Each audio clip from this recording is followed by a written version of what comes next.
So here we are going to talk about the ABFM module A. दो important chapter start करने वाले हैं. One is related to directing and दूसरा है controlling से related and उसका ये पार्ट वन है. टोटल तीन पार्ट्स रहने वाले हैं एंड ऑलरेडी चार चैप्टर कवर कर चुके हैं मॉड्यूल ए से रिलेटेड. उनके वीडियोस और पीडीएफ आपको मिल जाएंगे हमारी एप्लीकेशन में.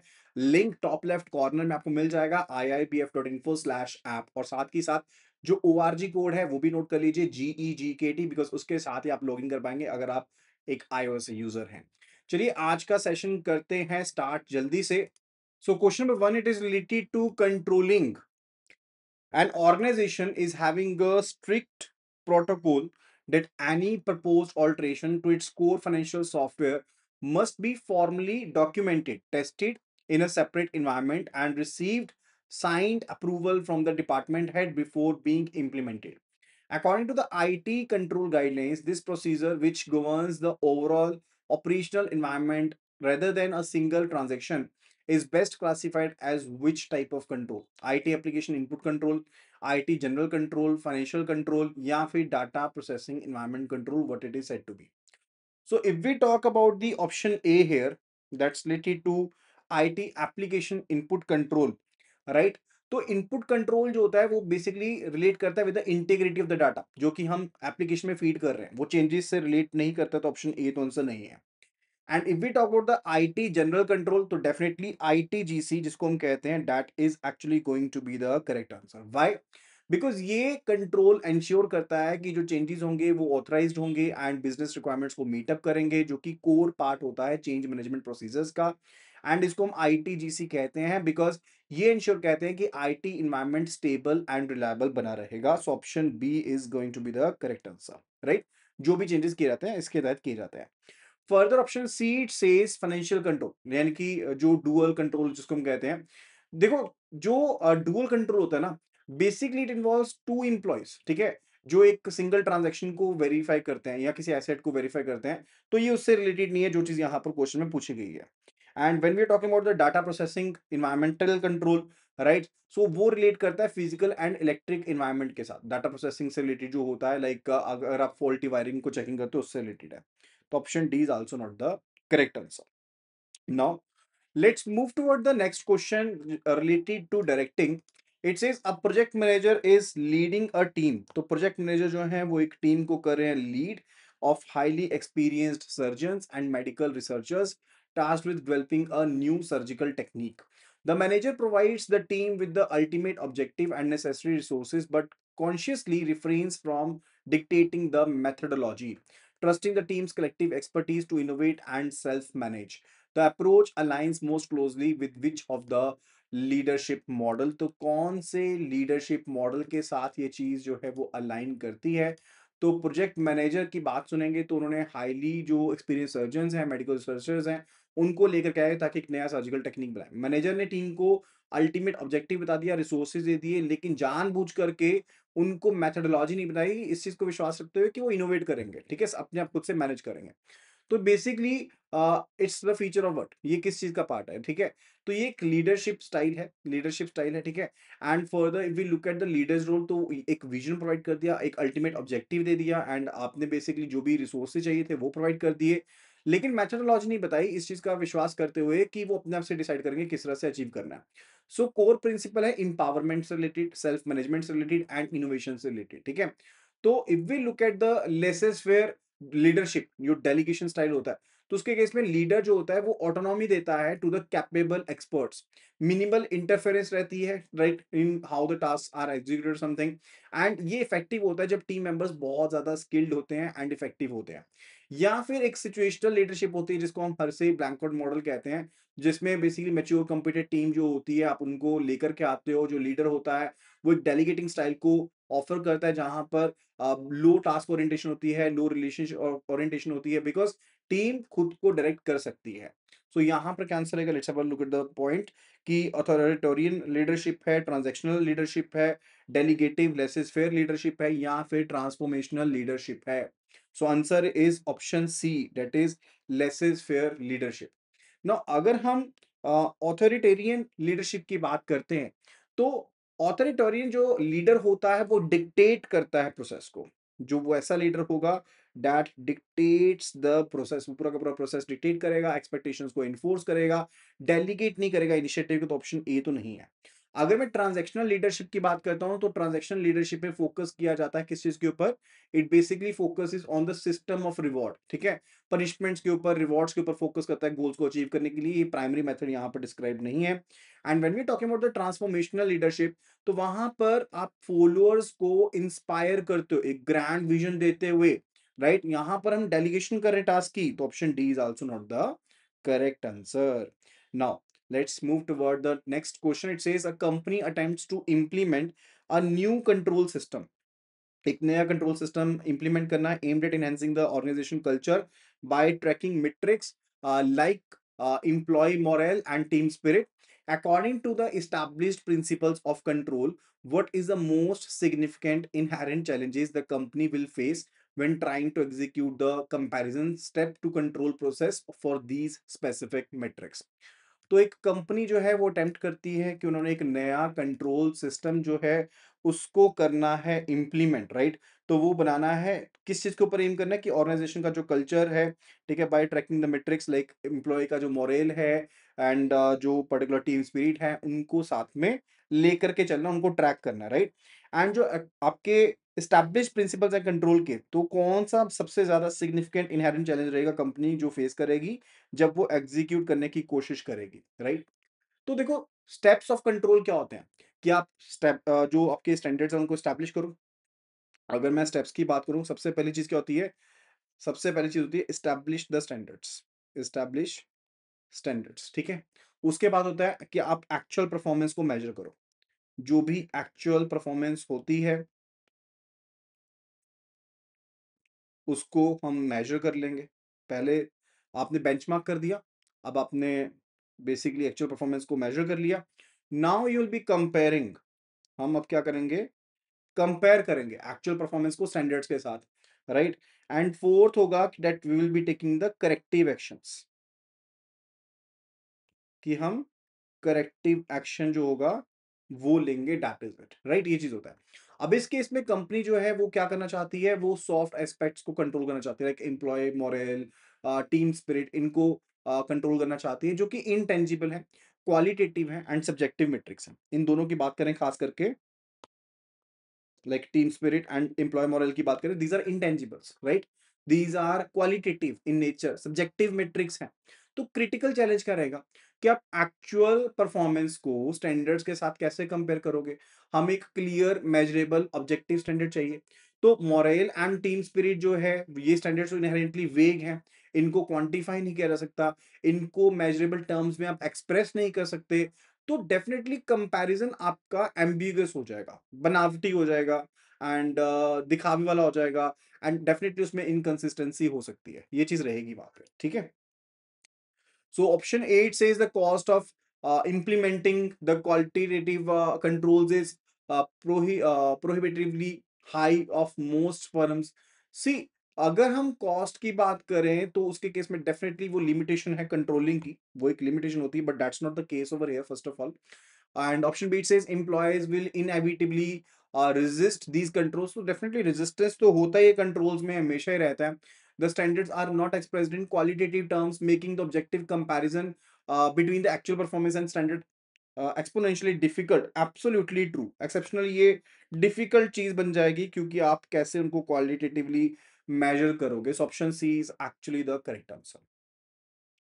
Now let's move toward the question number 4. So, in a large corporation, the management establishes a clear policy that every employee in the finance department reports to only one manager for their daily tasks. Simultaneously, the CEO announces that the entire company across all the departments will follow a single strategic plan for the upcoming year focused on sustainability. जो कि sustainability के ऊपर focus करेगा, single plan सभी लोग follow करेंगे पूरी की पूरी ऑर्गेनाइजेशन में। ये सीईओ ने अनाउंस कर दिया, will follow single strategic plan for the upcoming year focused on sustainability.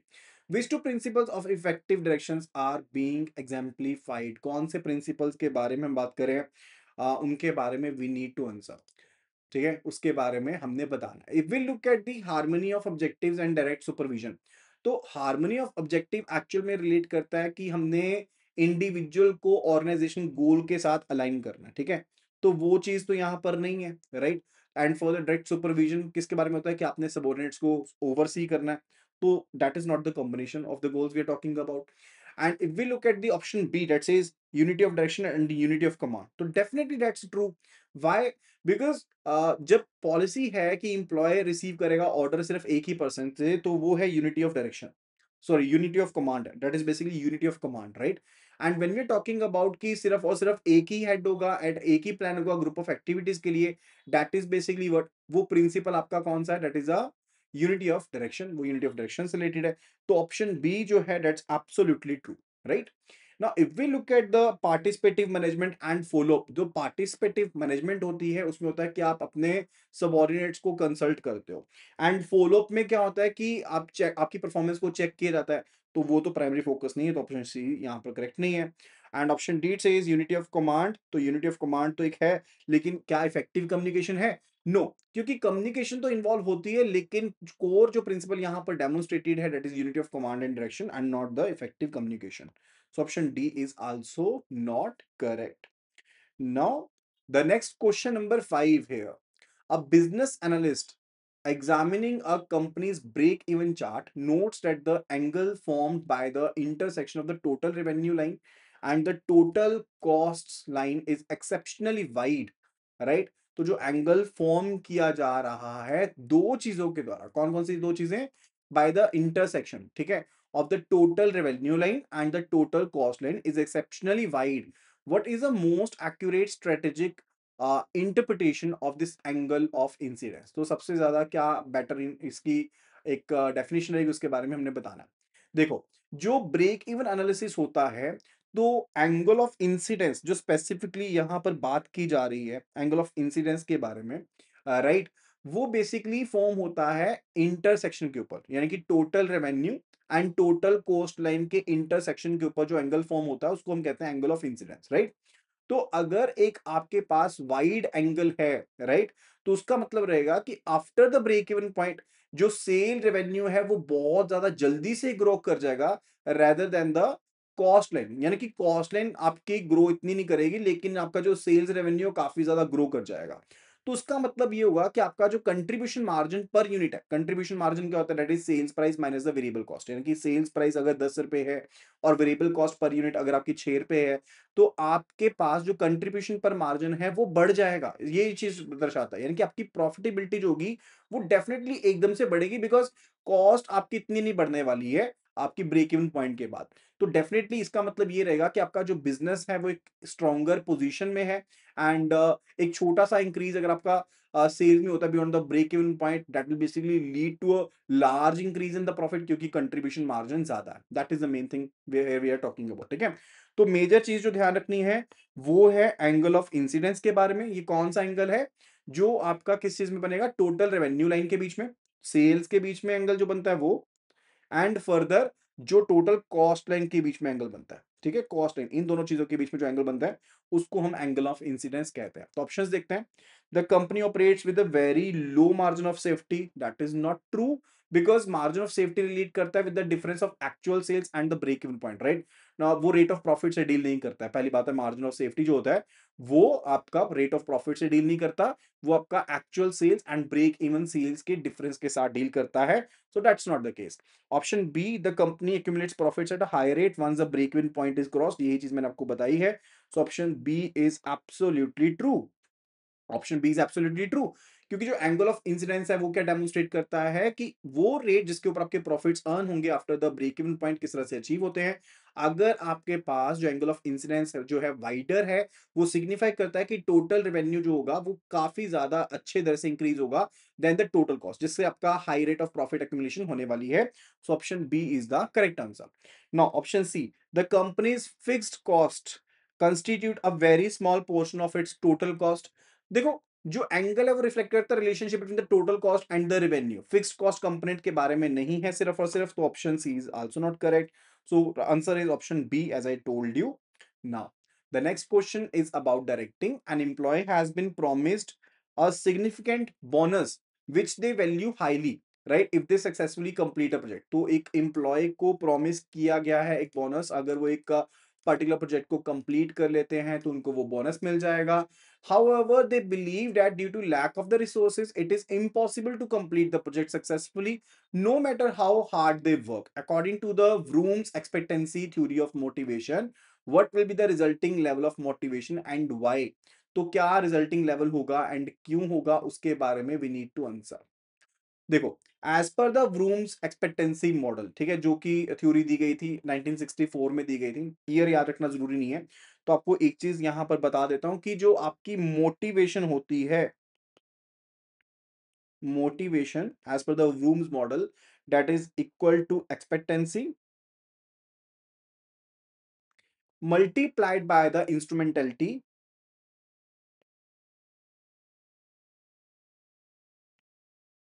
Multiplied by variance.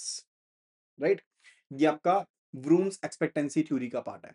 अब वेलेंस जो होता है वो होता है वैल्यू ऑफ रिवार्ड. क्या होता है? वैल्यू ऑफ रिवार्ड, यानी कि बोनस जो होता है उसकी काफी ज्यादा वैल्यू है. यानी कि आपका जो वैलेंस वाला पार्ट है, not basically this is not variance, actual में this is valence. This is valence, let me correct it. ठीक है, तो डेफिनेटली जो रिवॉर्ड अटैच है उसकी वैल्यू ज्यादा है, तो will be saying this is तो पॉजिटिव, ये तो हाई है आपके पास. राइट, एंड इंस्ट्रूमेंटेलिटी होती है कि वो विश्वास की performance will lead to this award, यानी कि अगर प्रोजेक्ट सक्सीड होता है तो बोनस जो है वो दिया जाएगा, तो वो भी इंस्ट्रूमेंटेलिटी भी ज्यादा है. Right, and when we talk about the expectancy, that is actually related to believe कि effort will lead to successful performance. अब वो एक्सपेक्टेंसी नहीं है, क्योंकि इंप्लॉय को पता है कि प्रोजेक्ट इज इम्पॉसिबल क्योंकि रिसोर्सेज ही नहीं है. सो एक्सपेक्टेंसी या तो जीरो है, या तो इट इज जीरो, या फिर ये बहुत ज्यादा लो है. राइट, तो ओवरऑल मोटिवेशन क्या आएगी अब, क्योंकि मोटिवेशन जो है वो मल्टीप्लीकेशन है तीनों फैक्टर्स का. तो इवन इफ अगर वेरिएंस एंड इंस्ट्रूमेंटेलिटी ज्यादा है, अब अगर आपके पास expectancy is basically near to zero और जीरो, तो ओवरऑल मोटिवेशन तो आपकी डेफिनेटली कोलैप्स हो जाएगी जीरो के पास. तो एम्प्लॉय तो मोटिवेट नहीं होगा, बिकॉज उनको विश्वास ही नहीं है कि उनके एफर्ट्स जो हैं वो रिक्वायर्ड परफॉर्मेंस को प्रोड्यूस कर पाएंगे. Right, that's the case. So उसके अकॉर्डिंग आंसर करते हैं. High because valence and instrumentality are high. Instrumentality and valence तो हाई हैं लेकिन ओवरऑल हाई नहीं होगा. Moderate because the desire for reward will partially overcome the lack of belief. ऐसा भी नहीं है. Low or absent because expectancy variable is near to zero. Absolutely true. तो ऑप्शन सी जो है that is the correct answer. अगर आपको video पसंद आती है ना, and if you feel like the questions are really good for you for the exam, तो वीडियो को लाइक एंड शेयर जरूर करें. राइट, सो चलिए आगे चलते हैं. It's related to controlling. Question number 7. The manager of a company's marketing department is held accountable for generating a specific amount of sales revenue while staying within the within her allocated advertising budget. In contrast, the head of the subsidiary division is held accountable not only for her division's profit but also for the effective utilization of the assets like factories and equipment under her control. Right, according to responsibility accounting, these two are best classified as what. तो इन दो चीजों को किस तरह से classify किया जाएगा, that we need to answer. अब उस चीज के बारे में हमें आंसर पोस्ट करना है. तो क्वेश्चन को सबसे पहले ध्यान से समझते हैं.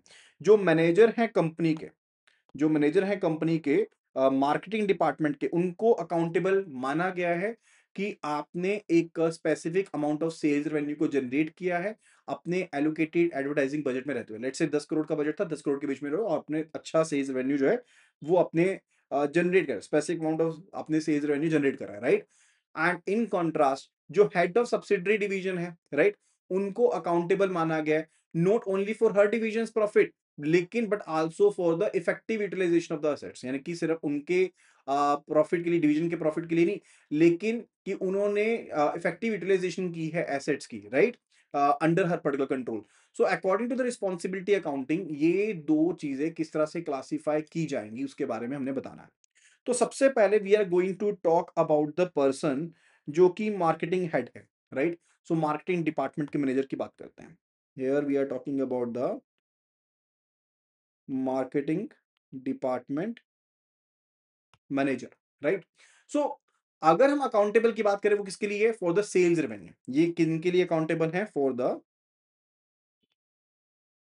सेल्स, रेवेन्यू इनको अकाउंटेबल माना गया, एडवर्टाइजिंग कॉस्ट जो इंक्री उनके लिए अकाउंटेबल माना गया है। सो फोकस किसके ऊपर है? रेवेन्यूज के ऊपर। Here the focus is on revenues, right. And इसके अलावा किसके ऊपर फोकस है? एक्सपेंसेस के ऊपर, कि आपने अपने एलोकेटेड बजट के अंदर रहते हुए करा है, तो रेवेन्यू के ऊपर फोकस है, तो डेफिनेटली एक्सपेंसेस के ऊपर फोकस है। So this will be a profit centre, तो इसको हम क्या कहेंगे? Will be saying it to be a profit centre. इसको एक प्रॉफिट सेंटर कहेंगे, क्योंकि जो मैनेजर का कंट्रोल है वो रेवेन्यू एंड कॉस्ट दोनों के ऊपर है, सो प्रॉफिट के ऊपर कंट्रोल है, सो इसको एक प्रॉफिट सेंटर हम कहेंगे, राइट। अब दूसरी चीज पर आते हैं। The second component is actually related to subsidiary. यहां पर हम बात कर रहे हैं सब्सिडरी के बारे में,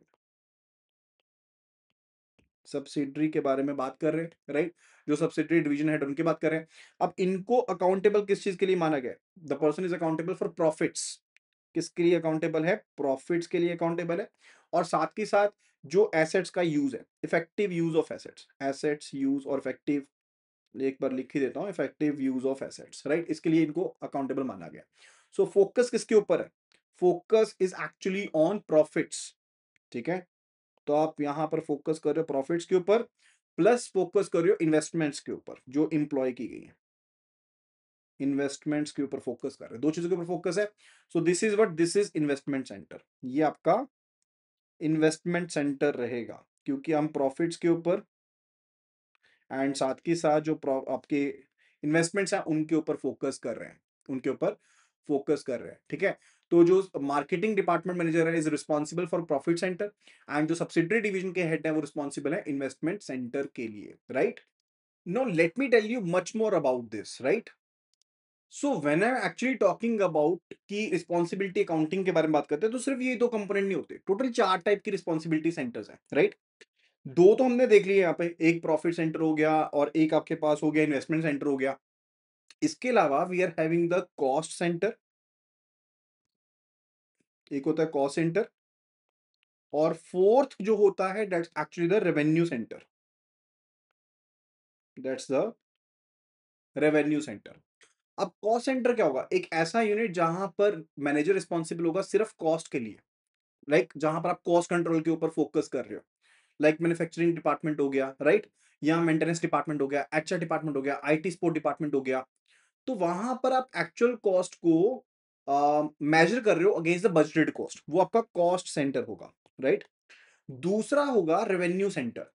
रेवेन्यू सेंटर एक ऐसा यूनिट होगा जहां पर मैनेजर अकाउंटेबल है सिर्फ और सिर्फ रेवेन्यू को जनरेट करने के लिए, कॉस्ट के लिए नहीं, यानी कि अपने सेल्स को, इनकम को बढ़ाना बस। जैसे सेल्स डिपार्टमेंट, मार्केटिंग डिवीजन हो गया, राइट। तो आप एक्चुअल रेवेन्यू को चेक कर रहे हो versus a sales target, right, वो आपका रेवेन्यू सेंटर है। सो दैट इज इट, ठीक है जी। चलिए अभी आगे चलते हैं नेक्स्ट क्वेश्चन पर। It's question number 8।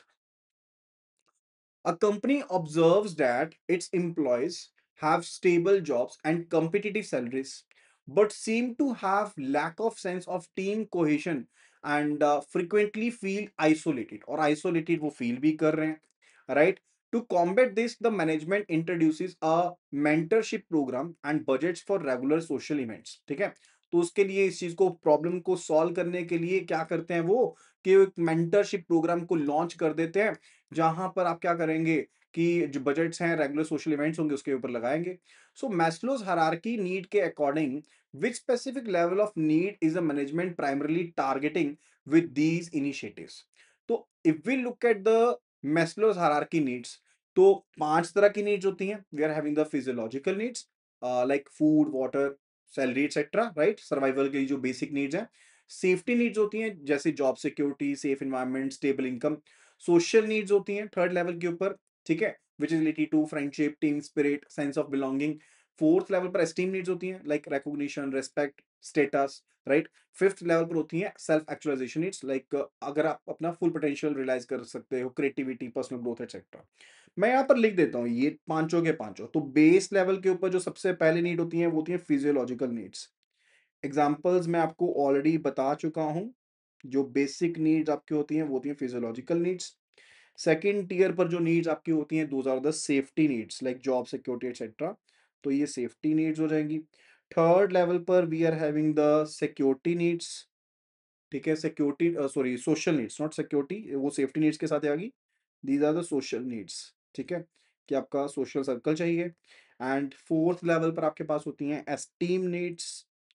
Esteem needs के एग्जाम्पल जो हैं that's related to recognition, respect and status के अकॉर्डिंग। एंड फिफ्थ होता है सेल्फ एक्चुअलाइजेशन, यानी कि आप अपना फुल पोटेंशियल जो है उसको बाहर निकालिएगा, ठीक है, उसे कहते हैं सेल्फ एक्चुअलाइजेशन नीड्स। तो आप एक लेवल पूरा होने के बाद ही दूसरे लेवल पर शिफ्ट करते हो, ये लिमिटेशन है Abraham Maslow hierarchy of needs का, राइट। सो अगर इस पर्टिकुलर सिचुएशन में देखें, एम्प्लॉयज के पास ऑलरेडी स्टेबल जॉब्स हैं, यानी कि फिजियोलॉजिकल नीड्स एंड जो सेफ्टी नीड्स है वो तो फुलफिल्ड है। तो प्रॉब्लम क्या है कि उनको आइसोलेशन लगता है, तो मैनेजमेंट ने क्या किया, मेंटरशिप प्रोग्राम लेकर आए, सोशल इवेंट्स हो रहे हैं, अब जो रिलेशनशिप को बिल्ड करेगा, बिलोंगिंगनेस को क्रिएट करेगा, टीम स्पिरिट को बिल्डअप करेगा। So this is basically fulfilling the social need structure, ठीक है। तो यहाँ पर हम टारगेट किसको कर रहे हैं, सोशल नीड्स को टारगेट कर रहे हैं, right. Affiliation and belonging needs को हम टारगेट कर रहे हैं। So option D is going to be the correct answer, right. चलिए अभी चलते हैं हम, कंट्रोलिंग से रिलेटेड क्वेश्चन है नेक्स्ट, उसके ऊपर। A software development project faces significant uncertainty regarding the time it will take to complete novel untested activities. तो काफी ज्यादा टाइम लग रहा है आपको एक सॉफ्टवेयर डेवलपमेंट प्रोजेक्ट को लेकर के, अनसर्टेनिटी लग रही है कि जो टाइम लग रहा है इसके ऊपर कि कितना टाइम लगेगा so as to complete untested activities. The project lead needs a control technique that excel at scheduling, organizing, and integrating these tasks in proper sequence while accounting for this time uncertainty, right? So which of the following is most suitable for this purpose? So कौन सी चीज सबसे ज्यादा suitable होने वाली है इस particular purpose के लिए, उसके बारे में हमने बताना है। First it's related to CPM. तो ऑप्शन ए जो है दैट्स रिलेटेड टू सीपीएम। अब सीपीएम क्या होता है, क्रिटिकल पाथ मेथड होता है, राइट। ये सही आंसर नहीं है, क्यों? क्योंकि सीपीएम जो होता है वो एक प्रोजेक्ट मैनेजमेंट टूल है, ठीक है, वो एक प्रोजेक्ट मैनेजमेंट टूल है जो उस चीज के ऊपर फोकस करता है कि सबसे बड़ा सीक्वेंस क्या होगा, टास्क का क्रिटिकल पाथ क्या होगा जो कंप्लीट करना जरूरी है। एंड ये आपके स्केड्यूलिंग फ्लेक्सिबिलिटीज को बेसिकली जो डिटरमिन करने का काम है, राइट, प्रिडिक्टेबल बेसिकली ड्यूरेशन करने का काम है, वो इसके तहत नहीं है, राइट। तो CPM is something different, CPM यहाँ पर पर्टिकुलर पार्ट नहीं है, so that is not going to be the answer. Now if we look at the management audit and further हम ब्रेक इवन एनालिसिस की तरफ बात करते हैं अगर, राइट, तो मैनेजमेंट ऑडिट जो है वो रिसोर्स यूजेज को इवेल्युएट करती है, तो ये तो रिसोर्स यूजेज के बारे में बताती है। एंड ब्रेक इवन एनालिसिस जो है वो रिलेशनशिप को तय करता है कॉस्ट के बीच में, वॉल्यूम के बीच में, सीवीपी एनालिसिस जो होता है कॉस्ट वॉल्यूम प्रॉफिट्स के बीच में एनालिसिस के बारे में बताता है, जो कि प्रोजेक्ट शेड्यूलिंग टूल्स का पार्ट तो नहीं है। तो option B and C are also not the correct answer. So option D जो है that is PERT, that is PERT program evaluation and review technique, that is going to be the correct answer, that is going to be the correct answer, ठीक है जी। तो CPM जो होता है वो deterministic होता है, वो बेसिकली नोन एक्टिविटी टाइम के बारे में बताता है, एंड वो यहाँ पर आइडियल नहीं है, right. So PERT is going to be correct answer, क्योंकि इसको रिसर्च एंड डेवलपमेंट प्रोजेक्ट्स के लिए रखा गया है जहां पर अनसर्टेनिटी रहती है।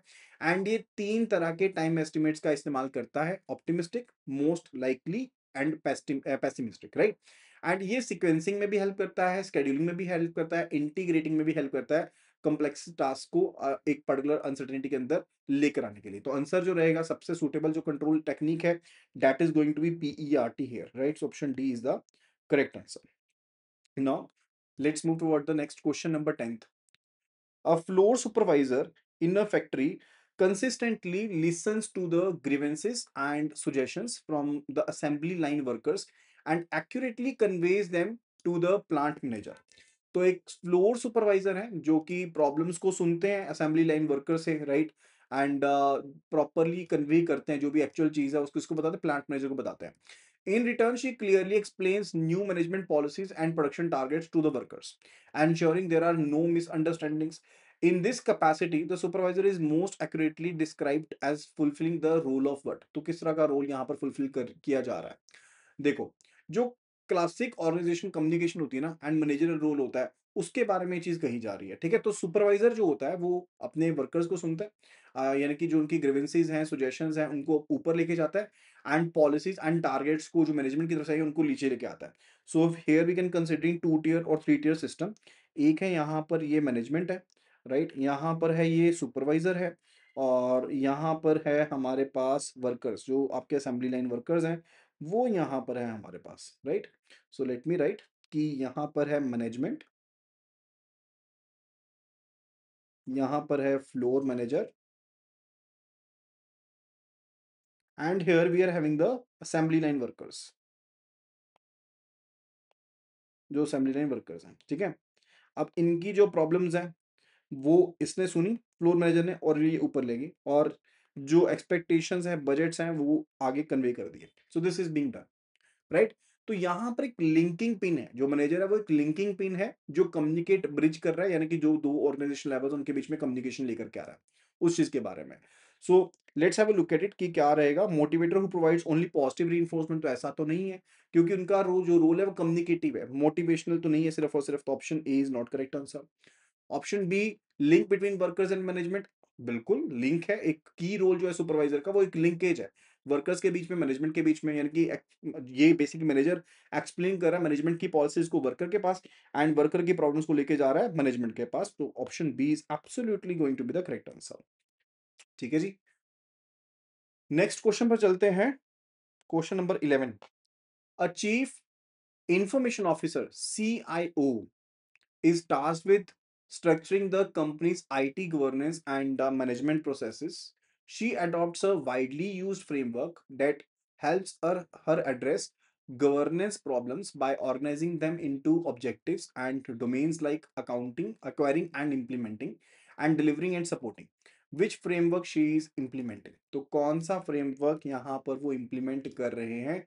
एक चीफ इंफॉर्मेशन ऑफिसर है जिनको टास्क दी गई है कि उन्होंने स्ट्रक्चर करना है कंपनी के आईटी गवर्नेंस को एंड मैनेजमेंट प्रोसेसेस को, एंड वो एक बहुत ज़्यादा एक वाइडली यूज फ्रेमवर्क का इस्तेमाल कर रही हैं जो उनको हेल्प करेगा गवर्नेंस प्रॉब्लम्स को एड्रेस करने के लिए, जिस तरह से वो ऑब्जेक्टिव्स को ऑर्गेनाइज कर सकती हैं, and in the domains like acquiring and implementing and delivering and supporting. So what is it? So it is कोसो, या फिर SDLC, या फिर कॉबिट, या फिर ITGC, what it is going to be? तो उसके बारे में we need to tell. So इस पर्टिकुलर सिनेरियो में here we are talking about what? We are talking about the जो जो आपके पास चीफ इंफॉर्मेशन ऑफिसर है, वो फोकस कर रहे हैं आईटी गवर्नेंस के ऊपर, मैनेजमेंट के ऊपर, एंड फ्रेमवर्क ऑर्गेनाइज कर रहा है गवर्नेंस प्रॉब्लम्स को ऑब्जेक्टिव्स में एंड डोमेन्स में। एंड जो डोमेन है वो कौन से बताए गए हैं? दो बताए गए हैं। एक बता दिया आपको डोमेन यहाँ पर डिलीवरिंग एंड सपोर्टिंग, एंड दूसरा बता दिया एक्वायरिंग एंड इम्प्लीमेंटिंग, राइट? सो जो कॉबिट होता है ना, Corbett, COBIT, that is control objectives for information and related technology, control objectives for information and related technology, वो यहाँ पर इस्तेमाल किया जा रहा है। तो एक globally recognised IT governance and management framework है, एंड ये बेसिकली क्या करता है? गवर्नेंस को ब्रेक डाउन करता है, ठीक है, मल्टीपल डोमेन्स में, like planning and organizing, acquiring and implementing, delivering and supporting, monitoring and evaluating, in domains में डिवाइड करता है। So here we are talking about the COBIT, ठीक है? तो मैं एक बार फुल फॉर्म यहाँ पर आपको लिख देता हूँ। So that's control objectives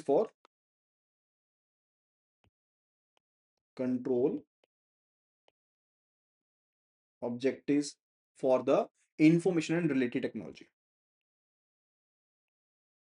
Information and related tech, right? सो ये ब्रेक करता है गवर्नेंस को मल्टीपल डोमेन्स में, प्लानिंग एंड ऑर्गेनाइजिंग, मैं सिंपल यहाँ पर शॉर्ट फॉर्म लिख रहा हूँ, P&O, planning and organising, right?